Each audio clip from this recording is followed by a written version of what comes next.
अस्सलाम वालेकुम। प्रोग्राम सहाफ़ी में मतीउल्लाह जान, ये दूसरा हिस्सा है इस प्रोग्राम का जिसमें हमने पिछले पाकिस्तान की मईशत के हवाले से बात की थी, उसके मुख्तलिफ़ पहलुओं के हवाले से। एक तो हमारी बात हुई थी महंगाई में कमी के हवाले से, जो मेहमानों से बात हुई, फिर सरमायाकारी के हवाले से, और जो हम मफाहमती यादाश्तें अपने दोस्त ममालिक के साथ दस्तखत करते जाते हैं और इतने MOUs हो जाते हैं कि पिछली मफाहमतों की यादाश्त भी खो देते हैं। आज इस प्रोग्राम में हम गुफ्तगू का आगाज़ करेंगे। मेहमान वही हैं मिफ्ताह इस्माइल साहब, साबिक़ वज़ीर ख़ज़ाना, मेहताब हैदर साहब सीनियर जर्नलिस्ट हैं, और हमें शहबाज राना ने भी ज्वाइन किया है। मिफ्ताह इस्माइल साहब, पिछले प्रोग्राम में बात मेहताब साहब ने जो एंड की थी कि IMF या CPEC, अब ये फ़ैसला हमने करना है, तो क्या ये फ़ैसला हो नहीं चुका? आपको नहीं लगता कि हम शायद बता नहीं पा रहे हैं चाइनीज़ को या फिर IMF को ये मामला है क्या? आपको क्या लगता है ये मामला किस तरफ जाएगा, या फिर इसी तरह चलता रहेगा ये? सर, बेसिकली IMF और CPEC कहना का एक और तरीका है चाइना या अमेरिका, यूँ कहते हैं। सच्ची बात यह है कि हमने बहुत लंबा कर्ज ले रखा है चीन से, और चीन ने हमें हमेशा साथ दिया है, बुरे वक्त पे हमेशा साथ दिया है, और हमारा बुरा वक्त भी ख़त्म नहीं होता, तो हमें बार बार साथियों की ज़रूरत पड़ती है। हम इस वक्त इस जगह पर फंसे हुए हैं कि ये बात शहबाज साहब की सही थी पिछले प्रोग्राम में, कि चीन के साथ जो हम मेरे ख्याल से 450 अरब रुपए इस वक्त देने, 440 या 460 या 470 अरब रुपए, मेहताब भाई को पता होगी, 470 अरब रुपए हमको अभी भी देने हैं, और हम अगले 20-30 अरब रुपए देंगे तो 20-30 अरब रुपए चढ़ जाएंगे। तो चीन को पैसे देना भी ज़रूरी है हमको, लेकिन हम IMF के कोई बगैर भी गुजारा नहीं है हमारा। आप थोड़ा सा प्रोग्राम को आगे पीछे कह सकते हैं कि यार ये प्रोग्राम में ये नेगोशिएशन गलत था, ये चीज़ कर लें या ये चीज़ कर लें, लेकिन IMF को खैर बात भी हम नहीं कह सकते और चीन भी नहीं कर सकते। अब हमको ये सोचना चाहिए, नंबर 1 कि हम इस चुंगल से कैसे निकलेंगे, और नंबर 2 कि इस वक्त किस तरह चलाना है। लेकिन क्या ये चॉइस आपके सामने आई थी बतौर वज़ीर? देखिए, था तो IMF और वर्ल्ड बैंक ये इंसिस्ट कर रहा था कि हम चाइनीज़ पावर प्लांट से रीनिगोशिएट करें, जिसकी भी बात हमने अभी की थी, जो भी मेहताब भाई ने भी की थी। चाइनीज़ इस बारे में बात करने के लिए भी तैयार नहीं थे। हमने क्योंकि पुराने पावर प्लांट्स की खान साहब के दौर में एक मरतबा रीनिगोशिएट की थी, तो वो कहते थे कि आप चाइनीज़ पावर प्लांट से भी रीनिगोशिएट करें, लेकिन वो नए पावर प्लांट से उनको तो अभी हमने पैसा वापस करना शुरू ही किया था, तो वो चाइनीज़ रीनिगोशिएट नहीं कर रहे थे, वो आज तक रीनिगोशिएट नहीं हुए, और अगर रीनिगोशिएट होंगे तो उनके हम रेट कम नहीं कर सकेंगे। मैक्सिमम हम जो कर सकेंगे वही हम गुजारिश कर सकेंगे कि जो आपने हमसे अगले 4 साल में पैसे लेने हैं वो अगले 10 साल में ले लो, और उसको भी सूद के साथ साथ। लेकिन वो अभी उस पर भी नहीं मान रहा है, क्योंकि चाइनीज़ भी परेशान है कि पाकिस्तान इतना इनकॉम्पिटेंट कैसे हो सकता है कि पाकिस्तान ने बिजली डबल कर ली अपनी प्रोडक्शन, 1 पैसे का एक्सपोर्ट नहीं बढ़ाया। पाकिस्तान ने बिजली डबल कर ली अपनी, 1 पैसे का इंडस्ट्रियल प्रोडक्शन नहीं बढ़ाया। मतलब हम सीरियसली माशी सतह पे वहीं खड़े हैं जहाँ पे हम आज से 5 साल 8 साल पहले खड़े थे, in terms of our exports, in terms of our industrial production, लेकिन हमारी बिजली डबल हो गई। सो हमारी इनकॉम्पिटेंस जो है ना वो एक नेक्स्ट लेवल है। तो इस पे अगर मैं कि ये IMF चॉइस बड़ी मुश्किल है। If we start exporting more, हम अगर बिजली के टैरिफ के अंदर रैशनैलिटी ला के बिजली सस्ती कर दें, थोड़ा सा एक्सपोर्ट ज़्यादा कर दें, और हमारे पास थोड़े से पैसे हो जाए ना, फिर हम थोड़ी सी चॉइसेस कर सकते हैं। इस वक्त तो सच्ची बात है कि एकदम फ़कीर की झोली है, हमारे पास कोई चॉइस नहीं है। मतलब क्या कह सकते हैं, जो दे उसका भी भला, जो ना दे उसका भी। मगर क्विकली एज पॉलिटिशियन मैं आपसे ये जानना चाहूँगा कि हमारी जो मुआशी बहरान है या जो क्राइसिस है, इसके ज़िम्मेदार जो है वो सियासतदान हैं या इस्टेब्लिशमेंट है? इसके ज़िम्मेदार पाकिस्तानी सारे हैं, सच्ची बात है। इस्टेब्लिशमेंट भी है, पॉलिटिशियंस भी हैं। ज़्यादा कौन है आपके? और जो सबसे आसान है शहबाज राना, जो बार बार उनका नाम ले लेता है ब्यूरोक्रेसी का, क्योंकि ब्यूरोक्रेसी नहीं, वैसे ज़्यादा ज़िम्मेदार कौन है? ज़्यादा जिम्मेदार आपके ख्याल से कौन है? मुझे सीरियसली मतलब इट इज़ वेरी डिफिकल्ट। जिसके पास ज़्यादा पावर है, आप ज़्यादा फील करते होंगे ना, आप तो उनके साथ काम भी करते रहे। देखिए, अगर आप ये कहना चाहते हैं कि सिर्फ एस्टेब्लिशमेंट जिम्मेदार है, जमहूरियत जो है, हाँ, और जो सियासी प्रोसेस है, अगर वो बगैर किसी मुदाखलत के चलता रहे तो वो एक सही सिमत होगी हमारी मईशत की। वही सिमत होनी चाहिए मुल्क की, ठीक है, मईशत को छोड़ दे, वही सिमत होनी चाहिए। मैं ये बता सकता हूँ कि 2013 से 17 में बहुत कम इंटरफेरेंस होता था माशी मसाइल के अंदर इस्टेब्लिशमेंट का। जो मुस्लिम लीग ने गलतियां की हैं वो मुस्लिम लीग की अपनी गलतियां थी, जो पीपल्स पार्टी ने गलतियां की हैं वो पीपल्स पार्टी की अपनी गलती थी। मैं ये समझता हूं कि इस्टेब्लिशमेंट को जब ये NFC अवार्ड वगैरह कर रहे थे थोड़ा सा इंटरफेयर कर लेना चाहिए था, उन्होंने नहीं किया जो भी वजह से, ठीक है। लेकिन ज़्यादातर गलतियाँ 18 तक जो थी ना वो सियासतदानों की अपनी थी। 18 के बाद जो है वो इस्टेब्लिशमेंट का रोल बहुत ज़्यादा इंग्रेस बढ़ गई। खान साहब ने भी हर जगह पे फैज़ साहब की मदद ली है कि इसको फ़ोन कर लो, ये वोट करवा दो, ये करवा दो, और वो गलतियां करते रहे। अब उनका इंग्रेस काफ़ी ज़्यादा हो गया है। लेकिन अच्छा, कितना बढ़ गया वैसे? ये आपको ज़्यादा पता होगा। मेरे ख्याल से आपसे ज़्यादा किसी को नहीं पता होगा। मतलब तुसी तो हो गया चले हम शहबाज साहब से पूछ लेते हैं, और ये शहबाज राना है, शहबाज शरीफ नहीं। शहबाज राना साहब, आपके ख्याल में क्या इस मुल्क की जो मुआशी बदहाली है उसके वजह जो है इस्टेब्लिशमेंट की मुदाखलत है या फिर सियासतदानों की नाअहली है? ये ब्यूरोक्रेसी का बोलेगा। मैं दो इस पे एग्जांपल्स दूंगा। एक, मेरी महताब हैदर से 2016-17 में एक बड़ी बहस होती थी। इनका ये ख्याल था कि सिविलियंस को फौरन अपनी जो है ना अथॉरिटी और अपना जो ग्राउंड इन्हें लूज किया है ना एस्टेब्लिशमेंट से, वो वापस ले लेना चाहिए। और मैं इनको ये कहता था कि पहले इकोनॉमिकली स्ट्रांग हो जाओ, वो खुद ही पुश बैक हो जाएगी। मैं ठीक साबित हुआ, शाहजी गलत साबित हुआ, शाहजी बात मानेंगे। अब दूसरी बात कर लेते नहीं, देखे वो उस वक्त चीजें ठीक होना शुरू हुई थी ना। अब दूसरी बात पे आ जाए। आप जर्नलिस्ट हैं, ये जो बात कर रहे थे ना, नाहली है या उनका जोर ज्यादा है। आप जर्नलिस्ट हैं, आपके पास दो चॉइसेस है। आपकी टेबल पे एक लिफाफा पड़ा हुआ है, अब मुझे भी क्या आप ये लिफाफा ले लें और स्टोरी कर लें, और दूसरी लिफाफा ले लें या आप इस पे स्टोरी करें, चॉइस आपकी है। आप क्या करते हैं? आप कहते हैं मैं ये लिफाफा ले लेता हूं, मैं स्टोरी बाद में कर लूंगा। तो एग्जैक्टली हमारे सिविलियंस का यही इस वक्त हाल है। ये कॉम्प्रोमाइज कर करके ना कुर्सी बचाने के चक्कर में ये अपना सब कुछ लुटा चुके हैं। अब no coming to the debate जहां से ये सारी चीज शुरू हुई है, IMF या चाइना, ये जो पाकिस्तान के ये जो दो प्रोग्राम साइन हुए ना, पिछला जो स्टैंड बाय अरेंजमेंट $3 अरब का था, और अभी जो EFF है ये $7 अरब का प्रोग्राम है जो अभी शुरू हुआ है। अगर आप इसको कंपेयर करें, जब यूनान पे, ग्रीस पे इसी तरह का मसला आया था 10-12 साल पहले, मिफ्ता साहब को याद होगा उनकी कितनी रिक्वायरमेंट्स थी और कैसे वो पूरी हुई। पाकिस्तान को IMF से अब कोई फायदा नहीं हो रहा, तो ये फायदा हो रहा है कि दुनिया को पता है कि IMF के प्रोग्राम में है, ये बिगड़े हुए बच्चे और कुछ ना कुछ IMF इनसे करवा लेगा। हमारी इस साल की जो फाइनेंसिंग रिक्वायरमेंट्स हैं, जो हमें कर्जा चाहिए, वो 25 से 26 अरब डॉलर है, और IMF अभी इस साल सिर्फ $2 अरब देगा आउट ऑफ $7 बिलियन। ये 2 नहीं देगा तो $2.25 अरब देगा। बाकी हम किधर से ले रहे हैं? चीन से हम कर्जा रोल ओवर करवा रहे हैं कोई $8-9 अरब का, हम सऊदी अरब से रोल ओवर करवा रहे हैं $5 अरब का, UAE से $3 अरब का, कुवैत से $700 मिलियन का। ये सारे कर्जे हम रोल ओवर करवा रहे हैं, कुछ नए कर्जे ले रहे हैं। IMF हमारी मदद जिस तरीके से प्रोग्राम के तहत होनी चाहिए थी वो नहीं कर रहा हमारी मदद, हमें उस प्रोग्राम का फायदा नहीं हो रहा। पिछला जो $3 अरब का प्रोग्राम था, IMF ने हमें $3 अरब दिया, स्टेट बैंक ऑफ पाकिस्तान ने पाकिस्तानी मार्केट से कम 6 से $6.5 अरब खरीदा है, तो हमें IMF का क्या फायदा? अभी IMF की किस्त आई है आपको $1.1 अरब की जुलाई में, और सिर्फ जुलाई में स्टेट बैंक ने मार्केट से $722 मिलियन खरीदा है।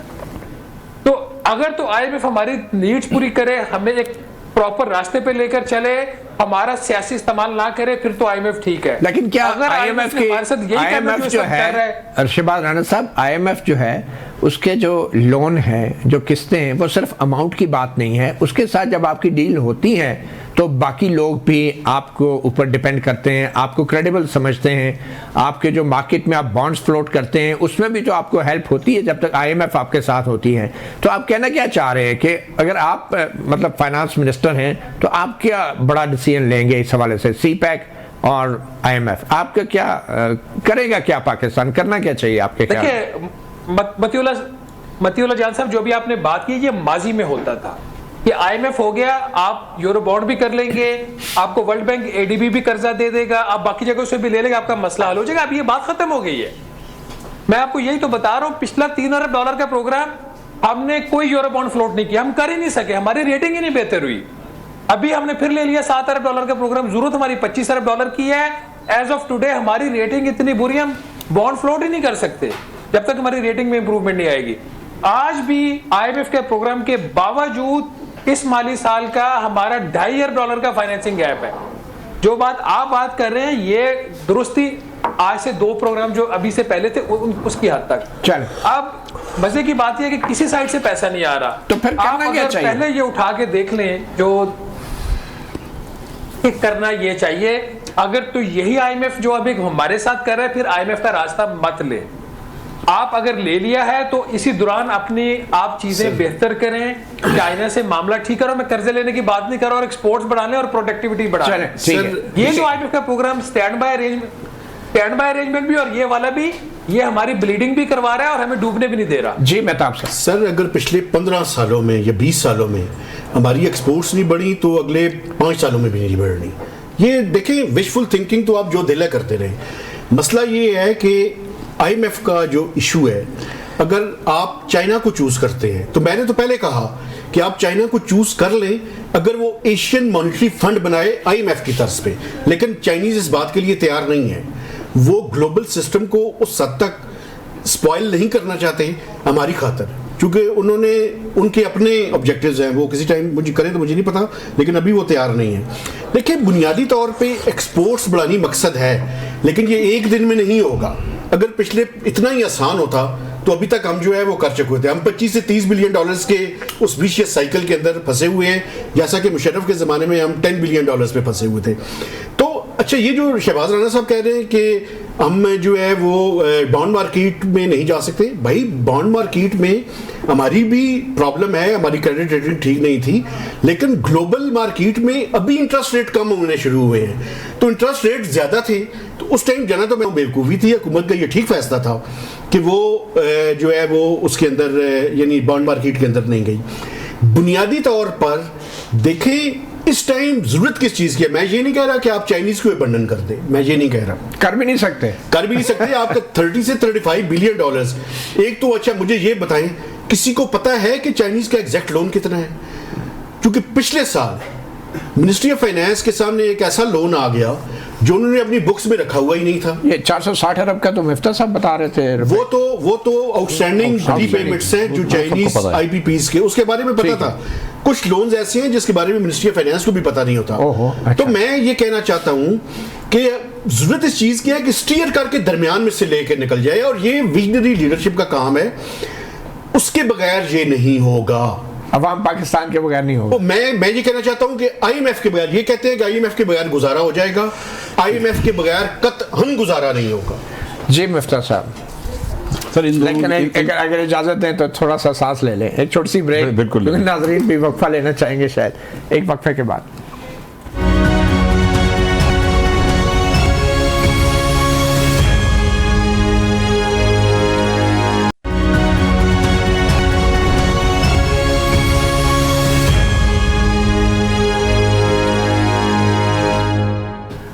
वेलकम बैक सहाफ़ी प्रोग्राम में। मिफ्ता साहब वो कहते हैं ना, beggars are no choosers, but if you have to make a choice. देखिए सर, गुजारिश ये है कि IMF के बगैर इस वक्त गुजारा मुमकिन नहीं है। हम डिफ़ॉल्ट हो जाएंगे, सच्ची बात बता, ठीक है। अगर IMF ना हो आज तो Pakistan will probably face some sort of a default event. But do we have to take a decision today? नहीं, we don't have to. हमने ऑलरेडी फैसला कर लिया कि हम इसे अगली नस्लों पे छोड़ देते हैं। हम IMF के साथ वो संभालें। नहीं, IMF के साथ हैं। चीन से तो हमने बहुत पैसे ले लिए ना ऑलरेडी, अब हम IMF से साथ हैं। चीन को हमको सर्विस करना चाहिए इनके लोन्स, और उनको भी खुश रखना चाहिए, लेकिन फर्दर लोन्स अभी किसी से भी नहीं लेने चाहिए, ना चाइना से, ना IMF से, ना सऊदी से, ना किसी से। ये मुमकिन है सर, ये हम देखें काफ़ी अरसे से ये कर रहे हैं कि हम कुछ साल के 20 से 25 बिलियन डॉलर वापस करने होते हैं। हम 20-25 बिलियन डॉलर वापस कर देते हैं किसी और से 20-25 बिलियन लेकर। जैसे कि मतलब आप हर साल 2 billion dollars world bank, IMF और एशियन डेवलपमेंट बैंक को वापस करते हैं, और हर साल उनसे 3 बिलियन का नया लोन ले लेते हैं। आप ये कह रहे हैं कि डिफॉल्ट भी नहीं होंगे हम अगर लोन वापस करने चाहिए, इधर से पैसे लेकर उधर दे दें। लेकिन ये जो शहबाज और मेहताब भाई दोनों ने बात करी है, ये 100% सही बात है कि पाकिस्तान की बका सिर्फ इसी में है कि एक्सपोर्ट बढ़ाएं। और लेकिन मैं मेहताब भाई से ये बात पे 100% एग्री करता हूँ कि IMF को नहीं छोड़ सकते, लेकिन इस बात पे 100% डिसएग्री करता हूँ कि एक्सपोर्ट अगर बढ़ेगी तो अभी नहीं बढ़ेगी। अगर एक्सपोर्ट बढ़ानी है एक दिन में बढ़ सकती है, सिर्फ माइंडसेट होना चाहिए। हमारी जहनियत ही नहीं है जहाँ पे वहाँ पे हम जब तक अपनी सिमत नहीं बदलेंगे। और इस देखिए मैं आपको सच्ची बात बताऊँ, इस निज़ाम में हम बच्चों को नहीं पढ़ा सकते, हम तालीम नहीं दे सकते, सेहत नहीं दे सकते। निज़ाम से मुराद निज़ाम से मुराद जो सिस्टम ऑफ गवर्नेंस पाकिस्तान में है, जिसके अंदर 4 सूबों के अंदर, पहले वफाक में इजारादारी थी, अब 4 सूबों में इजारादारी। आप तो बार बार वहीं चले जाते हैं, मैं थोड़ा सा आपको इधर भी मैं वैसे पूछ रहा हूं, आपने कहा निज़ाम, 2 मिनट तो इधर रहो। आप निज़ाम का बार बार जिक्र कर रहे हैं, तो मैं पूछ रहा हूँ कौन से निज़ाम की बात कर, कोई निज़ाम है?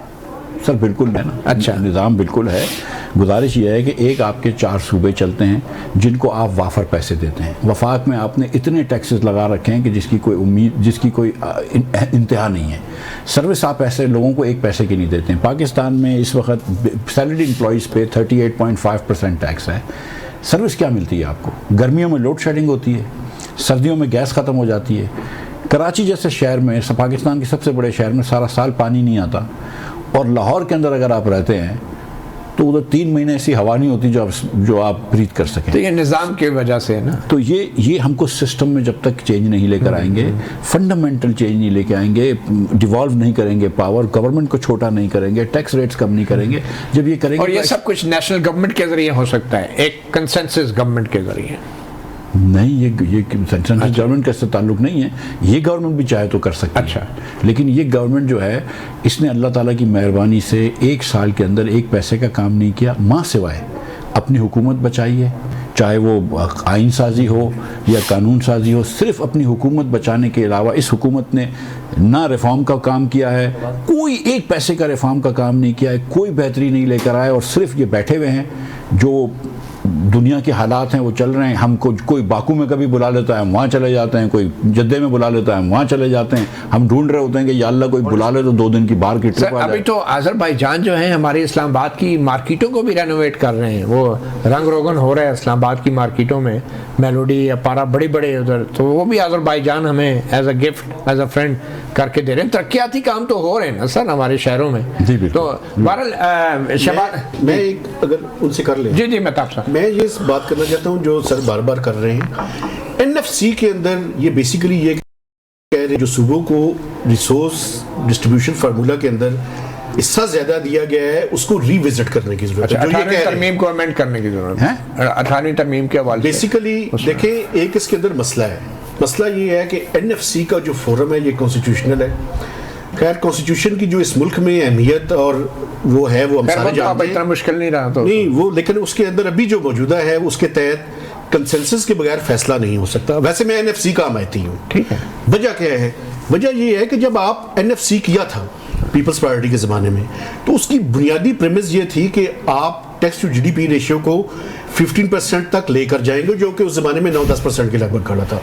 अलमिया ये है कि एक्सपेंडिचर्स तो बड़े बढ़ गए, सूबों के पैसे भी ज़्यादा चले गए, वहाँ पे इफेक्टिव यूटिलाइजेशन नहीं है, मैं यहाँ तक मानता हूँ, लेकिन सूबों ने अपना हिस्सा नहीं बढ़ाया जो कि उन्हें बढ़ाना चाहिए। तो एनएफसी के अंदर ये अमेंडमेंट की ज़रूरत है कि आप इसको सूबों को लिंक करें उनके शेयर में कि वो अपने सूबाई टैक्सेस भी बढ़ाएं। दूसरी बात, मेहरबानी करें, इस मुल्क के अंदर ये जो पॉलिटिशियंस हैं, ये अभी भी ये जो शहबाज शरीफ साहब की हुकूमत है, इन्होंने जो पार्लियामेंटेरियंस के डिस्क्रिशनरी फंड्स रखे हुए हैं, जो एसडीजीज का कंट्रोवर्शियल प्रोग्राम है, जो कि इमरान खान साहब भी कहा कि मैं ख़त्म करूंगा, नहीं किया। इनके भी पहले ज़माने में नवाज शरीफ साहब की हुकूमत थी तो ख़त्म किया था, इन्होंने भी कहा कि हम इसको कम करेंगे, इन्होंने कोई कम नहीं किया। ये मेहरबानी करें, लोकल गवर्नमेंट के सिस्टम को बहाल करें। ये एनएफसीज तो हुआ है, पीएफसीज करें, इस मुल्क के ऊपर रहम कर दें, लेकिन ना सूबे ना मरकज़ अपनी पावर्स को कम नहीं करना चाहते। ये प्रॉब्लम है। पर अल्लाह के लिए लोकल गवर्नमेंट बहाल हो जाए, क्योंकि वफाकी और सूबाई हुकूमतें तो शायद उस तरीके से बहाल नहीं हो पा रही। मिफ्ता साहब, सवाल वही होता है, अभी राना साहब हमारे साथ अभी नहीं है, मगर सवाल वही पैदा हो रहे हैं कि जो हमारी मुआशी सूरत हाल है, क्या उसकी वजह ये पॉलिटिकल इंस्टेबिलिटी नहीं है, ये अदम इस्तेहकाम नहीं है, जिसकी वजह से मुल्की सरमायाकार क्या गैर मुल्की सरमायाकार भी तो वरीड है ना, उन्होंने जहाँ पे पैसा लगाना है। तो इसकी बड़ी वजह आपको क्या ये नहीं लगती पॉलिटिकल जो सिचुएशन है? सर जाहिर है कि अगर पॉलिटिकल अनसर्टेनिटी होती है तो लॉन्ग टर्म इन्वेस्टमेंट मुश्किल ये सिर्फ अनसर्टेनिटी आपके ख्याल में? अनसर्टेनिटी तो है ना, इसको आप मतलब अनसर्टेनिटी तो कहेंगे ना आप। हाँ। एक हुकूमत बैठी है जो बगैर मैंडेट के बैठी है, ठीक है, और दूसरी अपोजिशन वो कर रही है, इस्लामाबाद में मिसाल के तौर पर धरना कर रही है, प्रोटेस्ट कर रही है, तो अनसर्टनिटी तो है ना कि कब तक ये हुकूमत चलेगी, पॉलिटिक्स पाकिस्तान में किधर क्या करवट बैठेगी, ये अनसर्टनिटी है। तो जब तक ये अनसर्टनिटी रहेगी आपकी इकोनॉमिक डेवलपमेंट तो मुश्किल होगी ना, आपका नया इन्वेस्टमेंट तो नहीं आएगा। लेकिन पाकिस्तान में आप सारी चीज़ों को पॉलिटिकल अनसर्टनिटी पे नहीं प्रॉब्लम कर सकते। मेरी कहने की मकसद ये है कि पॉलिटिकल अनसर्टनिटी तो नुकसान पहुंचा ही रही है, लेकिन अल्हम्दुलिल्लाह हमने यहाँ पे और भी इतनी सारी चीज़ें कर रखी हैं कि जो माशी तरक्की को रोकती है Pakistan. But democracy is not a big issue. The bigger issue is economic survival हमारा। आप ये कहना चाह रहे हैं? नहीं, मैं ये कहना चाह रहा हूँ कि पाकिस्तान के अंदर ना सिर्फ कि सियासी कशीदगी ने पाकिस्तान में माशी तरक्की रोकी है, लेकिन दीगर और हुकूमत के फैसले हैं उन्होंने भी माशी तरक्की रोकी है। तो आपको सियासी कशीदगी तो ठीक करनी पड़ेगी। और जो आप कह रहे थे, मैं तो ज़रा मुख्तलिफ मेरा सोच है। मैं सियासी कशीदगी सिर्फ और सियासी जमूद जो है वो सिर्फ माशी तरक्की के लिए ठीक नहीं करना चाहता। मैं तो सियासी तरक्की इसलिए ठीक करना चाहता हूँ कि मैं एक जमहूरियत में रहना चाहता हूँ। जमहूरियत में आप रहना चाहते हैं। बहरहाल हज़ारों ख्वाहिशें ऐसी कि हर ख्वाहिश पे दम निकले। एक छोटी सी ब्रेक लेते हैं मेहताब साहब, अभी हमारे पास बहुत टाइम है हमें प्रोग्राम की भी हमने एक्सटेंशन कर दिया, तो इसलिए अब तसल्ली से सारे काम हो। एक छोटी सी ब्रेक के बाद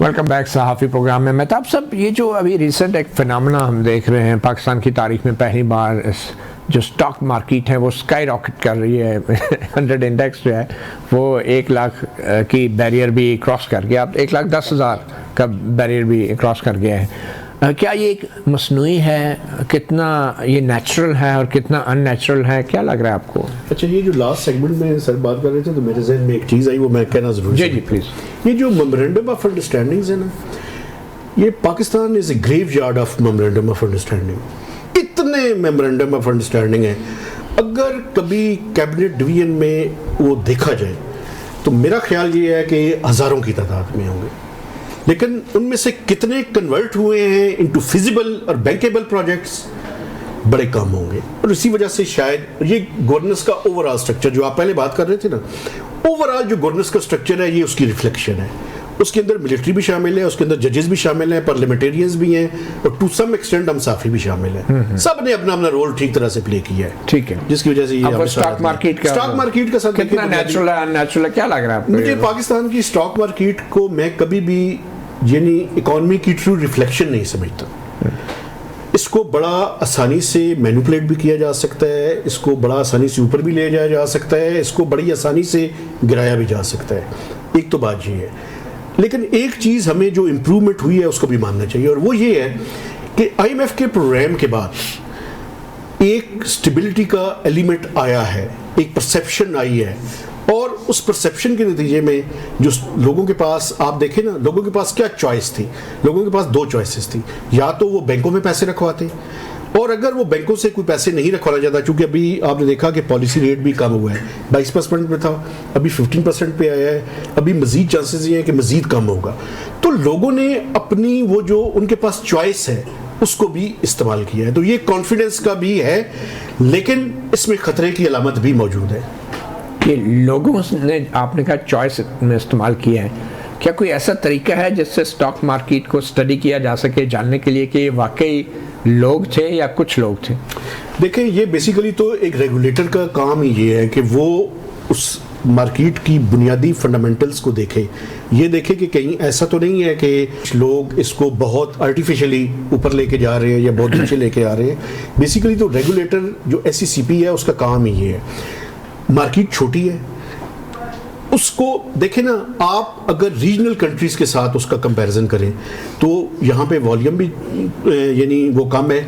और मुझे ये बताएं कितनी फॉरेन इन्वेस्टमेंट हुई है इसके अंदर? कुछ भी नहीं हुई। तो मेरा कहने का मकसद ये है, कराची के ताजर हजरात ने शायद इन्वेस्ट, देखें बाकी भी मुल्क के अंदर लोग हैं, लेकिन SIFC के अहम रुकन आर्मी चीफ ने अपील भी की थी कि इन्वेस्ट करें, तो उसका भी कोई असर हो सकता है मिफ्ता साहब? नहीं, मेरा नहीं ख्याल है कि उसकी किसी किसी इंडिविजुअल इन्वेस्टर की वजह से कोई असर हुआ है? देखिए, पाकिस्तान में मिसाल के तौर पर स्टॉक प्राइस जो है वो बहुत सस्ती होती है। अगर एक कंपनी 20 रुपए पर शेयर प्रॉफिट करती है तो पाकिस्तान में पहले 80 रुपए की उसकी कीमत होती थी, 4 गुना उसके प्रॉफिट की। हिंदुस्तान में वो 12 गुना होती है कि वो 20 रुपए प्रॉफिट करने वाली कंपनी के 240 रुपए का शेयर था। अब क्योंकि शरह सूद कम हुई है तो उन इन्वेस्टर्स का वहाँ से थोड़ा सा रुझान कम हुआ है, नहीं तो पहले आप बैंक में पैसे रखवा के 20% पैसे कमा सकते थे। तो अब उन्होंने मार्केट में डालना शुरू किया है, तो अब मार्केट हमारी 6 पे आ गई है, यानी कि 20 रुपए जिस प्रॉफिट कंपनी के प्रॉफिट हो उसका 120 रुपए की शेयर प्राइस हो गई है। हिंदुस्तान जैसे मुल्क में अब भी 240 होती है, अमेरिका जैसे मुल्क में 20 रुपए कमाने वाली कंपनी के 400-400 रुपए तक प्राइस होती है। तो हमारे पास अभी भी रूम है, अगर हुकूमत की मैनेजमेंट अच्छी हो, अगर हमारे फ्यूचर प्रोस्पेक्ट्स तो कहाँ तक जा सकती है ये? देखें 53,000 थी 2017 में मार्केट, जब 100 रुपए का डॉलर था, तो उस हिसाब से देखें तो 1.5 लाख 1,60,000 तो यही लगता है आपको। और उस ज़माने में 100 बिलियन की मार्केट थी, आज 50 बिलियन की मार्केट है। तो मैं समझता हूँ कि मार्केट में भी बड़ी गुंजाइश है, लेकिन जब से हालात पाकिस्तान के ख़राब हो गए हैं 2017 से आज का पाकिस्तान बहुत अबतर हालत में है। जो शहबाज बात कर रहे थे, मेहताब भाई ने बात करी कि हम दुनिया से, हमारी रेटिंग कम हो गई है, हम दुनिया से कर्ज़ भी नहीं ले सकते।